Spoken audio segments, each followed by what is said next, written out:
I was overhearing a conversation about, what the new government in the U.S. is doing along with the billionaires, and the answers are very different based on the news channels that people get their news from.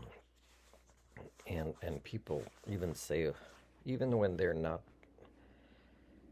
clearly explained, and it's not hard to do, where the flaws in their thinking or their beliefs or the facts are, is they choose to not care. They'll say, I don't care, I believe this, and so their reality compromised by choice. The propaganda comes from them to them as much as from, let's say, Fox News. So thinking is compromised. And, like I could say also, the basic thing wrong with health authorities, like the one I've noticed with the procedure I had this week, is a lack of motivation to get to know someone or to reference someone, reference the outside world. And staff will more and more talk among themselves. If they get 1 or 2 minutes, they'll walk by somebody that's, let's say, a patient, and not say, how are you, do you need anything, or it'll take this long, whatever. And they'll go to somebody they know and do the 30 seconds or 1 minute there. And when staff need to interact with you, it's a short little script. And if you make a joke or it deviates in any way, it confuses them. And when they see things or you point out things that are not okay with the way, let's say, the delivery of services in hospitals, is they kind of know. You're venting because they really don't worry about their jobs, or they don't kind of care if they lose it because maybe they're not in debt that much. So, but if they are not like that, then the way they are is they'll go in denial, but they'll also kind of tell their brain, yeah, we don't think about that or talk about that. And so there's more and more reality compromise like this. There's more and more people that actually don't dislike me, but they don't know how to get to know me. And people that really like me, they also don't know how to get to know me. And what I see as being wrong, let's say in these hospitals or health authorities, everywhere, it's a species-wide issue, is a lack of life skills, as defined by, for example, the Saskatchewan New Start model. So I'm talking about life skills, how we interact with ourselves and with others, interpersonal skills, but also what's going on inside of us, like our triggers. When I sometimes define metapsychology, I'm talking about what we observe within ourselves and if we can use it. There's more and more people now that you can't even teach this to anymore, and that includes people that could be teachers or doctors, because any kind of little criticism is going to be like a volcano going off inside of them. The trigger is so huge that you can't even do a life skills lessons on how to deal with triggers. So it's too late to kind of help them. So when I talk about the devolution of our species, when I interact with emails, let's say from the University of Waterloo's PhD faculty members for public health sciences, you could see something like they have a disability with reading and writing, but also asking somebody, did you read just that one letter of reference? That's very important because that person actually read my work and she understands what I'm talking about. And it's just 1 page letter, and it would explain, the unorthodoxy and how she thinks we should really find out what's wrong with us as a species. It's very important. No way can we work on problem solving or even mitigation ventures without this. She's starting to understand this. But when they say we're not a good fit, or somebody like you is not, by just the email, but without reading this, and again, not having questions about what I meant in the email, which is a little bit unorthodox. And when I say, what do you mean somebody like me? Anyways, and then they refer me back to somebody that's retired, but that's so happy to still have me waste my time and contact them because it's great for their ego. So there's more and more people that are going towards the egocentric. And it's not like it's a choice and they could snap out of it with their families. No, they don't have the skill sets to reference others, to interact with others, to get to know others, to hear others properly. And that includes people that are supposed to. So one thing that is accelerating is that the issues that I'm discussing will be as much the kind of pathologies that people that work with people such as in the medical profession, the education professions, you know, customer service, even even ombudsmans or human rights, politics, you know, the the law, the court, law enforcement. They're losing their skills, and they're losing also not just their ability to interact with others successfully. And when I say successfully, it's not just good for them, it's good for all involved, therefore creating the core of the concept of community. But without life skills, which is again, if Northern Help would say, okay, Martin, we don't know what to do. There's a problem. You see it without the rose colored glasses because you've been studying our species from the outside perspective. And it's been hard because I've had to, well, first self actualize to be an Homo sapiens so I could successfully be on the outside of the Homo communia and study you. What's the first step? And the first step is, again, what would be the big goal I had 20 years ago or more to go to Vancouver Island is maybe to help associate with a university or start one where there'd be a bachelor's in this, a master's in this, and a PhD in this. The PhD is switched, no longer socio-cybernetics. The PhD is now just to look at ourselves more objectively as a species and our flaws, get rid of human chauvinism. Like I wrote about Jordan Peterson here, I wrote this on something where somebody from the audience are asking him a question. This first question to Jordan B. Peterson was a very clear way of asking him which came first, the chicken or the egg, God or us, because the question was, if we all disappear in this scenario, does God still exist? As in that particular order, the answer is both the egg or us, depending what the choices are in such a question. So, of course, we created this idea of God the way we're debating it. And the way we're debating it is based on our own understanding of it.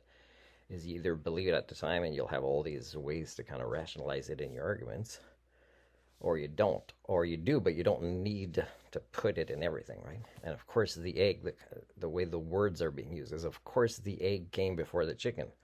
Because the concept of chickens are born from eggs, but also the concept of eggs came from the species that the chicken evolved from. So of course you can give that answer as generally looking at it in all these different scenarios. The answer would be more the egg.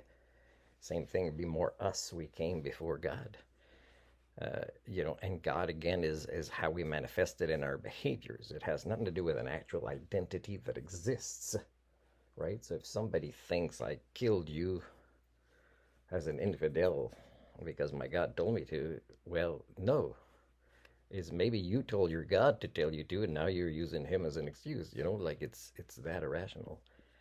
So let me finish up here. So when we have a world that is more and more, and it's accelerating, and it's measurable, and no PhD people are willing to go there, and I've documented this for years, and it's not just in Canada, is when we have a world where people are unfit to work with people because they have all these pathologies or lack of human thinking tools or skill sets that are required to work with people, and they are the majority of those that work with people in every industry, then yes, when I say the tipping points have passed, now of course it wasn't that bad in the 60s, but in the 60s the momentum built that all the social tipping points had passed, that it's no longer reversible.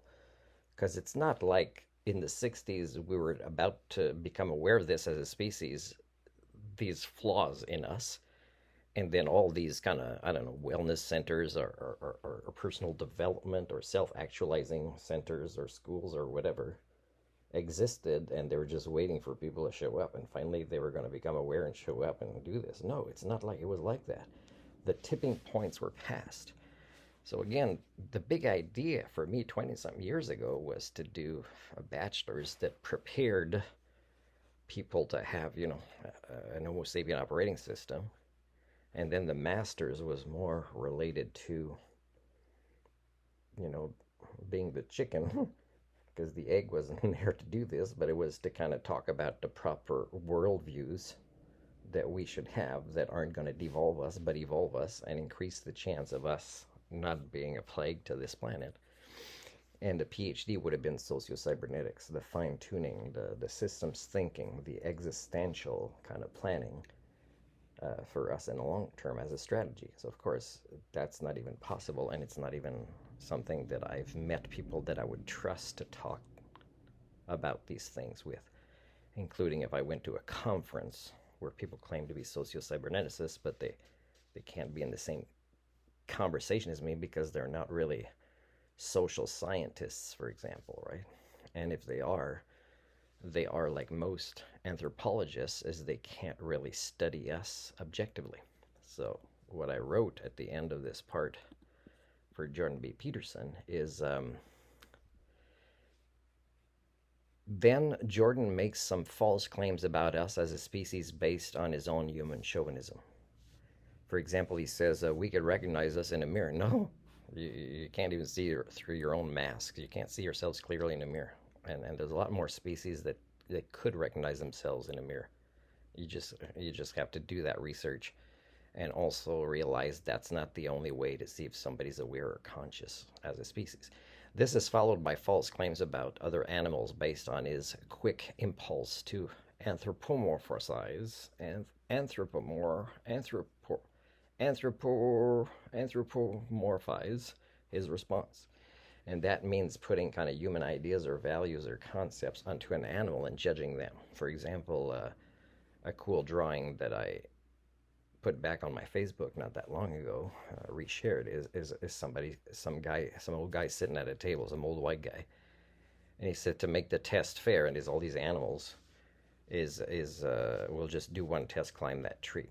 Now, of course, there are animals that climb trees as what their species does, their lifestyle, either for survival or for pleasure. And then there's animals that aren't even out of the water, you know. So it's ridiculous, but in a way, you know, there are many ways other than mirrors. But even if you do the mirror test, some animals will recognize themselves as who they really are, not a fake image of who they are, a lot more than a lot of the people that we have today.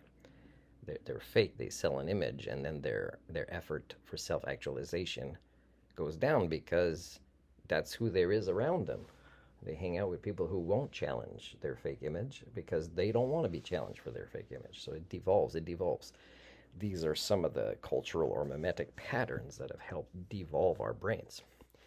So if I told a PhD program, it could have been a lot of different topics, where every course I could have done an example, they might say, oh, you don't have to do that much work. No, I can do a little experiment here to show my theory in so many different ways in every course assignment, pretty much.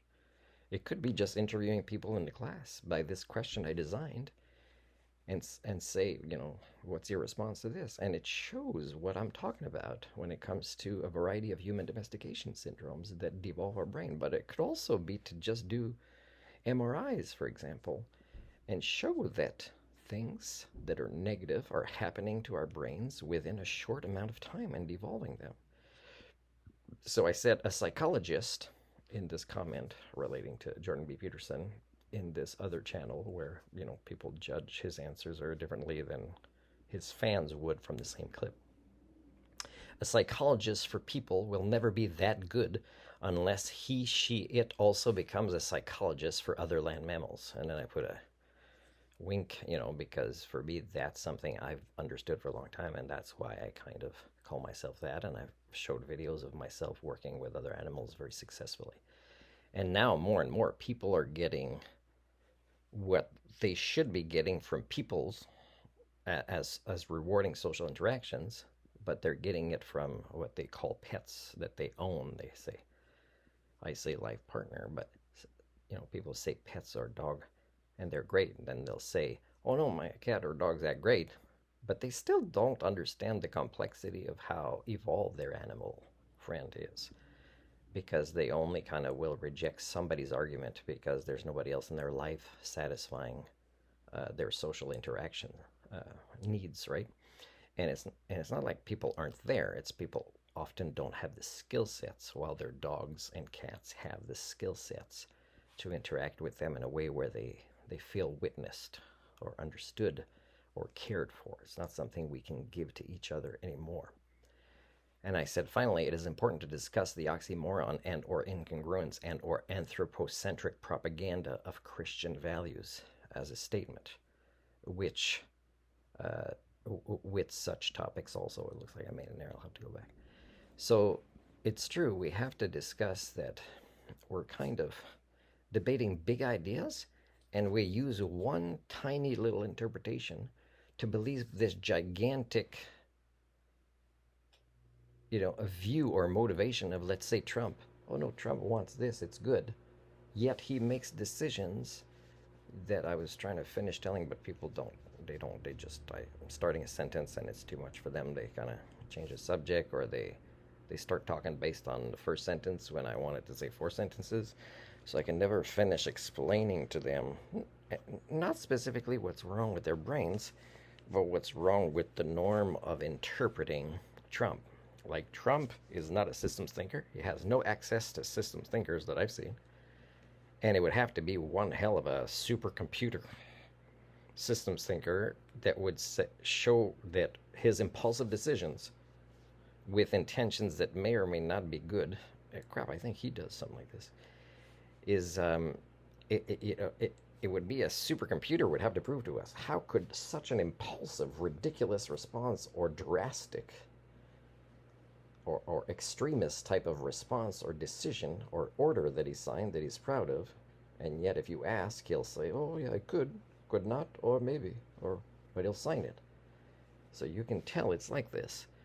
So the fact that he's just doing stuff without thinking about it, and the fact that there's nobody that exists that actually within complex social systems that are interconnected with other nations nobody exists to actually know the outcome. I mean, you'd have to discuss it for a really, really long time, and you'd have to also be able to reference others.